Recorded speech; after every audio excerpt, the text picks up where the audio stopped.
오늘 맥주감사 절입니다. 구약의 맥주절은 보리와 밀을 수확한 후에 그 첫 번째 소산을 하나님께 드리는 그런 추수감사 절기입니다. 출애굽기 23장에 보면 맥주절은 유월절과 수장절과 더불어서 유대인의 3대 절기에 속합니다. 맥주절, 유월절, 수장절은 유대인의 3대 절기입니다. 밀을 수확하고 첫 번째 소산을 드리는 날을 초실절이라고 합니다. 초실절, 처음 열매를 드리는 그 날을 초실절이라고 하고, 첫 번째 이삭을 드린 지 7주가 지나 모든 추수를 마치고 드리는 절기가 바로 이 맥주절, 7절이라고도 합니다. 7절.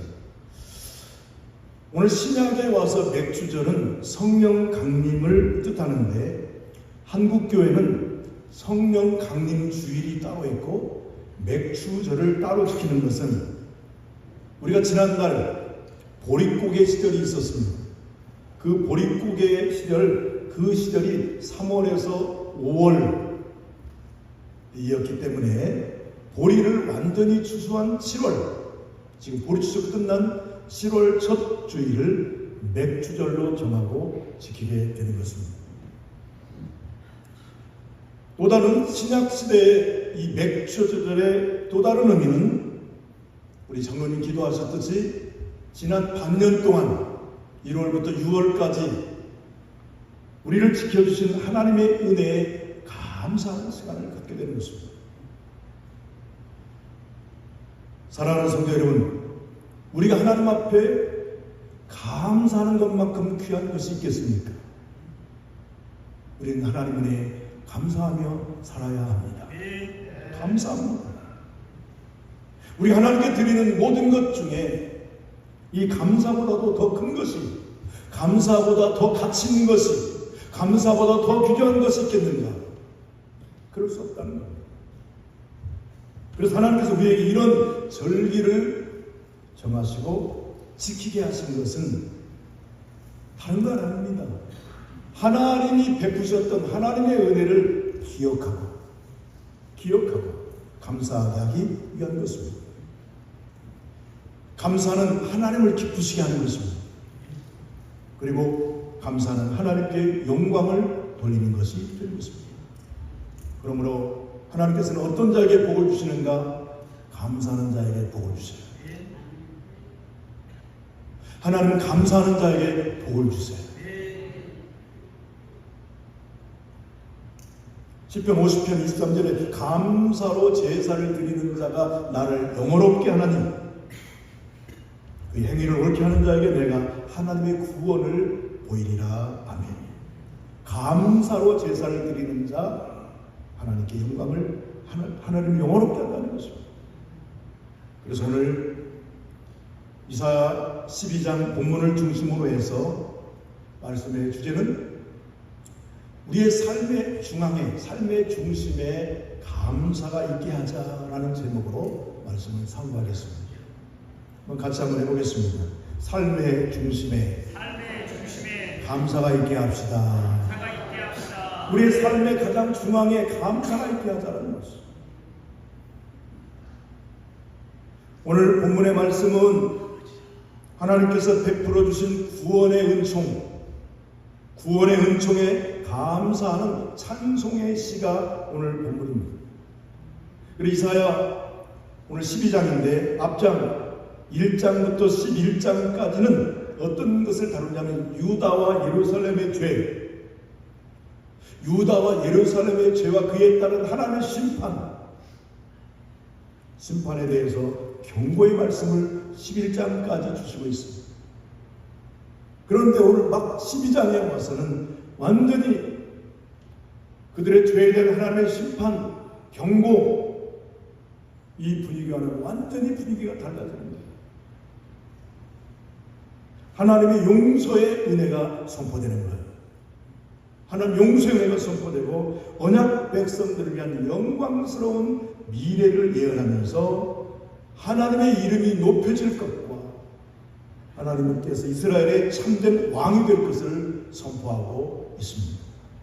지난달 애굽에서 구원하신 하나님께서는 미래에도 구원하실 것을 말씀하고, 이로 인해서 하나님 백성들이 하나님의 놀라운 구원을 찬양할 것을 예고하고 있는 것입니다. 그래서 이사야 12장의 전체 주제는 뭐냐? 하나님의 극히 아름다운 일이라는 거예요. 하나님이 극히 매우 아름다운 일이 뭐겠습니까? 구원 아니겠습니까? 하나님의 구원을 말하는 거예요.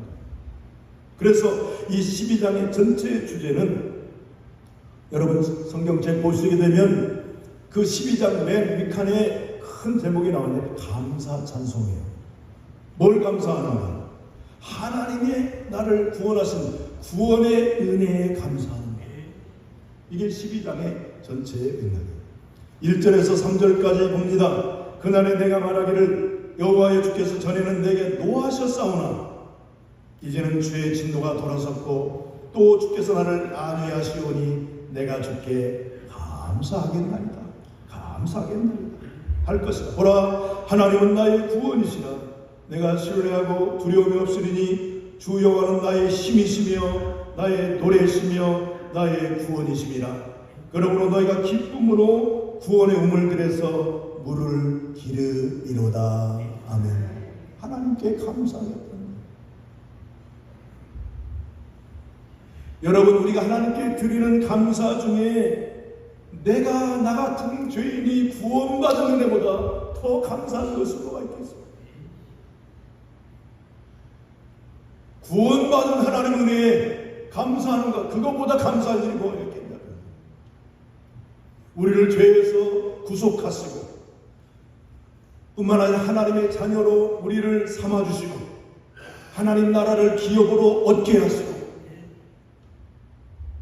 하나님의 은혜, 그 하나님의 은혜, 죄악 가운데 우리를 구원하시고 하나님의 백성, 하나님의 자녀로 삼아주시고 하나님 나라 저 천국을 기업으로 허락하신 하나님의 은혜에 늘 감사하며 찬송하며 사시기를 주의 이름으로 축복합니다.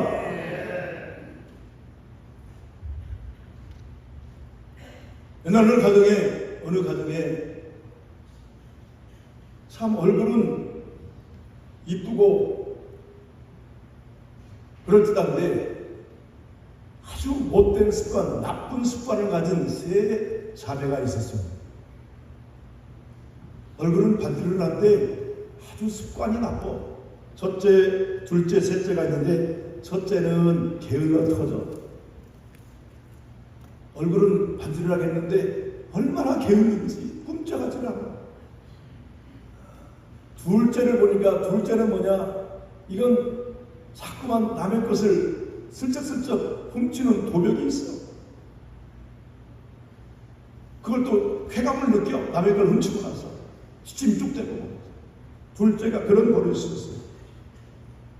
셋째 딸을 보니까 셋째는 늘 일어나면 눈만 뜨면 불만하고 불평하는 거야. 매일 짜증내고 불만하고 불평하고.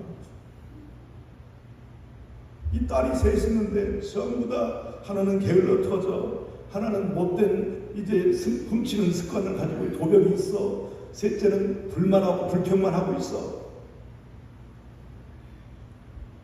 아버지는 이 셋 딸의 이런 나쁜 습관을 잘 알기 때문에 도대체 이 아이들이 어떻게 장성해서 이제 시집가서 잘 살 것인가 고민이 빠진 거예요. 누가 이런 딸들을 데려가게 되는가 고민하고 있어요. 근데 마침 옆 마을에 어느 부잣집에서 이 부자가 이 세 딸을 며느리로 삼겠다는 거예요.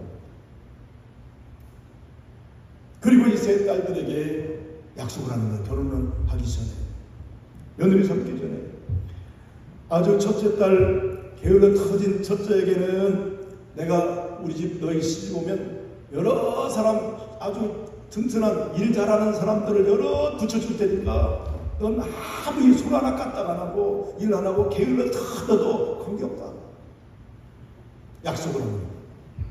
두 번째, 남의 것을 슬쩍슬쩍 훔치는 도벽에 있는 이 둘째 딸에게는 네가 우리 집 며느리로 오면 우리 집이 부자니까 집안의 모든 보물들을 넣는 그 보물 창고 열쇠를 내가 너에게 주겠다.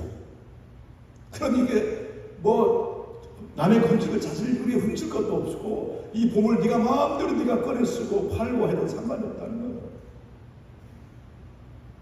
셋째 딸에게 늘 불만과 불평, 원망하는 이 셋째에게 이분은 이런 약속을 했어요.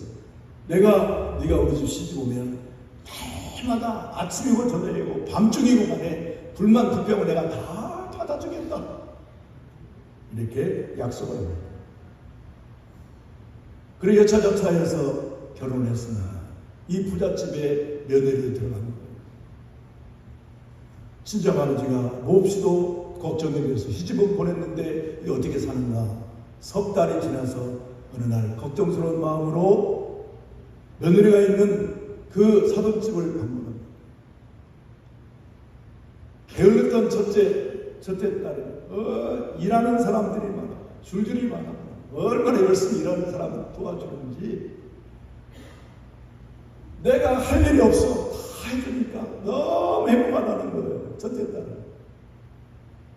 둘째는 남의 걸 슬쩍 훔친 거예요. 남의 걸 슬쩍 훔쳐가지고 모른 채 하는 이런 도벽이 있는 둘째 딸이 있는데 그 집에 시집 가서는 온갖 보물 창고의 열쇠를 자기가 갖고 있으니까 남의 거 자질구레하게 훔칠 이유가 없어요. 너무 좋다는 거예요. 너무 행복하다는 거예요. 셋째는 어떤 딸이었습니까? 눈만 뜨면 안 들으신 거죠? 눈만 뜨면 짜증내고 불평하고 불만하던 그런 딸이었어요. 그래서 이 친정아버지가 염려되면서 물었어요. 어떻느냐? 네 시집생활이 어땠느냐? 짜증부터 냅니다. 짜증나 죽겠다는 거예요. 시아버지가 아침 저녁으로 만나서 자기가 한 불평을 다 들어주시는데 그게 짜증난다는 거예요. 그게 불평이라는 거예요. 아주 죽겠다는 거예요.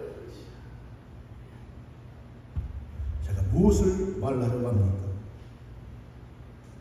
우리가 갖고 있는 나쁜 습관들, 게으름 또는 순전한 도벽 이런 것도 고칠 수 있지만 뭐는 못 고치겠더라. 불만, 불평, 짜증내는 것은 고칠 수가 없다는 거예요. 광야의 이스라엘 세대는 1세대는 하나님께 감사하기보다는 늘 기회만 되면 불만과 불평을 앞세웠어요. 지도자 모세를 원망하고 하나님을 원망하고 왜 우리를 그냥 애굽에서 종로로 타다가 죽게 만들지, 왜 광야에서까지 우리를 데려와 죽게 하는다고 늘 물이 없으면 물이 없다고, 고기 안 주면 고기 안 준다고 많은 불평 불만 하다가 광야의 1세대는 출애굽 1세대는 광야에서 다 멸절을 합니다. 하나님 앞에서 불만하고 불평하는 것이 이렇게 무섭다는 거예요.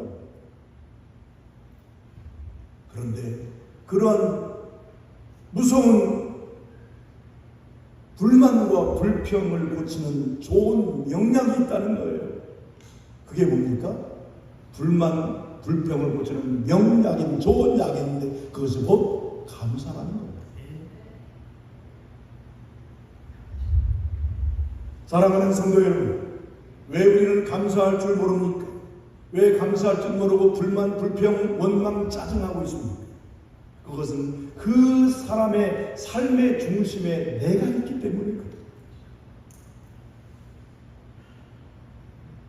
그 삶의 중심이 내가 되기 때문에 늘 거기에 양해하자는 거예요.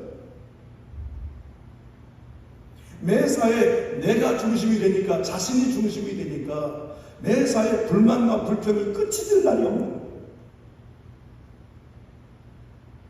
그렇다면 감사는 바로 내 삶의 중심을 버리고 하나님을 내 마음의 중심으로 모실 때 감사의 삶을 살게 되는 것입니다. 내 마음속에 나를 주장하는 것이 내가 아니고 하나님이. 특별히 오늘 본문 4절 말씀을 보십시오. 그날에 너희가 또 말하기를 여호와께 감사하라. 그의 이름을 부르며 그의 행하심을 만국 중에 선포하며 그의 이름이 높다 하라. 감사하는 자의 삶은요, 하나님의 이름을 불러요. 매사에 하나님의 이름을 높이는 거예요. 하나님의 행하신 일들을 사람들에게 전달하고 선포하고 결국은 하나님의 이름을 높이는 거예요. 여러분, 크고 작은 일에 먼저 우리가 하나님의 이름을 높이고 하나님께 영광을 돌리는 일이 하나님 인정해 드리는 거예요. 우리의 삶의 최고는 하나님이십니다. 우리의 가정의 주관자도 하나님이십니다. 우리의 자녀들의 삶을 주관하실 분도 하나님이십니다. 하나님의 이름을 높이는 거예요. 수치스럽습니까? 창피합니까? 하나님의 이름을 높이는 것이 창피한 일입니까? 그건 잘못된 것이랍니다. 우리 모든 일, 귀한 일일수록 거기에 하나님의 이름을 높이고 하나님께 영광을 돌리는 일을 할 때 하나님이 기뻐하신다는 거예요. 삶의 중심이 내가 아닌, 자신이 아닌 하나님이 되는 거예요. 우리의 삶의 중심이 하나님이 될 때 진정한 감사가 따라올 수 있는 것입니다. 그리고 진정한 감사는 잘 될 때만 하는 거 아니에요. 자기가 유익한 일이 형통할 때만 하는 게 아니에요. 잘 될 때, 형통할 때, 잘 풀릴 때 하는 것은 믿지 않는 이방인도 하는 일이고 그건 개나 돼지도 할 수 있는 일이에요. 몇 가지 던져주면 거기에 살 붙어있으면 얼마나 꼬리치고 좋아합니다. 자기가 유익한 일에는 신승도 할 수 있는 일이에요. 하나님의 백성들, 성도들이 해야 할 일은 잘되고 형통할 때만 하는 것이 아니라 범사에 하는 겁니다. 범사에 감사하는 겁니다. 어떤 환경에서도 어떤 상황에서도 감사가 잃지 않는. 그래서 하나님은 이런 범사에 감사하는 이런 사람의 삶에 더 큰 은혜를 베풀어 주신다는 것입니다. 풍년 그린텍이라는 회사의 대표이신 유이상 장모님의 간증입니다. 오늘 유 장모님의 간증입니다. 이분은 전라북도 김제에 대지 3,000평에 건물이 1,000평이 넘는 공장을 인수합니다. 그리고 공장이 바쁘게 돌아갑니다.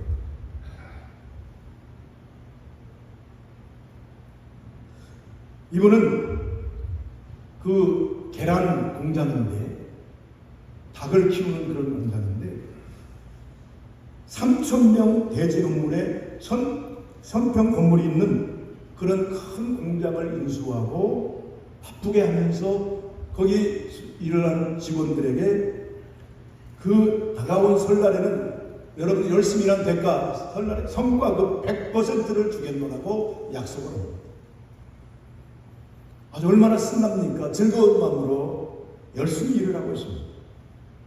그러던 어느 날 이 장로님께서 안산에, 경기도 안산에 또 사업체가 있어서 그 공장을 살피러 가고 있는데 사회에서 라디오에 뉴스가 흘러나오는데 전라북도 김제시 오정동 계란판 공장의 화재로 공장이 전소가 됐고 현재 잔불 정리 중입니다라는 속보가 옵니다. 잘 들어보니까 얼마 전 자기가 인수한 자신의 공장이 화재가 났다는 그런 뉴스예요. 화재가 얼마나 컸던지 당시에 전라북도 안에 소방차가 다 동원될 정도로 화재가 컸습니다. 안산으로 가다 말고 불이 났다는 소식에 부랴부랴 김제로 향합니다. 1,600평 규모의 건물은 엿가락처럼 다 휘어져 있어요. 주저앉아만 해서 공장 부지 6,000평에 보이는 것이라고는 재더미 뿐이었습니다.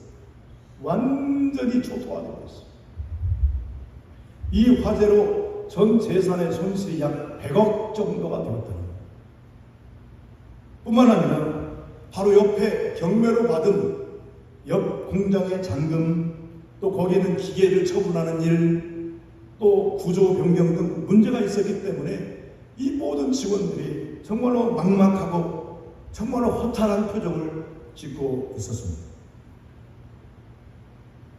그 상황에 직면한 우리 이유 이상 장로님은 날마다 그가 하는 대로 그가 할 수 있는 일은 기도밖에 없었다는 거예요. 그래서 회사 직원들을 모아놓고 그 잿더미 앞에서 둥글게 둘러선 채 손을 잡게 합니다.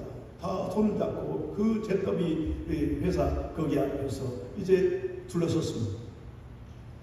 그 안에는 대부분의 사람들이 기독교 신앙이 없는 무신론자, 신앙이 없는 사람들이 대부분이었습니다. 그러나 회장님이, 대표님이 말씀하시니까 또 불에 타 없어지는 지금 이 험악한 현실 속에서 이제 믿지 않은 직원이라 할지라도 대표의 말에 순종해서 손을 잡고 두고르겠어 한 마음이 되었습니다.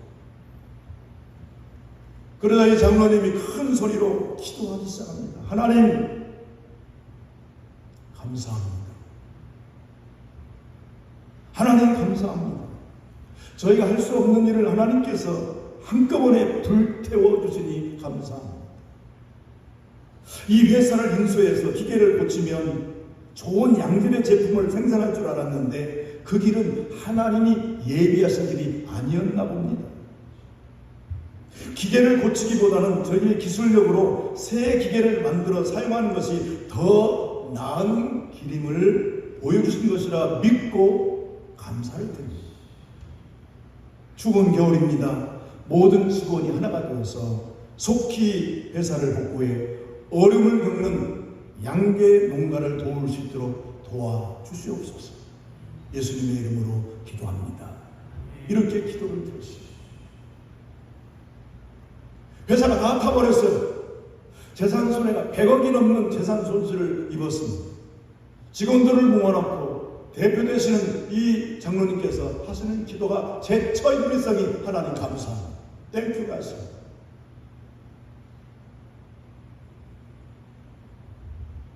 놀라운 일은요, 이 대형 화재였음에도 불구하고 바로 옆에 있는 다른 공장으로 불이 옮겨붙지 않았다는 것이죠. 만약에 그런 상황이 발생했더라면 여러 가지 복잡한 일들이 많이 발생했을 것입니다. 우리 장로님은 계속 기도하시면서 경찰 조사, 또 보험 문제 이렇게 잘 순조롭게 풀리게 되었고, 화재가 난 후에 4개월 지난 후에 4개월 만에 모든 직원들이 발벗고 나서서 1600평짜리 새 공장을 다시금 짓게 되었다는 것입니다. 공장이 다 타버린 그런 상황 속에서도 직원들과의 약속을 지켜서 그의 설날에 성과급 100%를 다 지급할 수 있었다는 것입니다.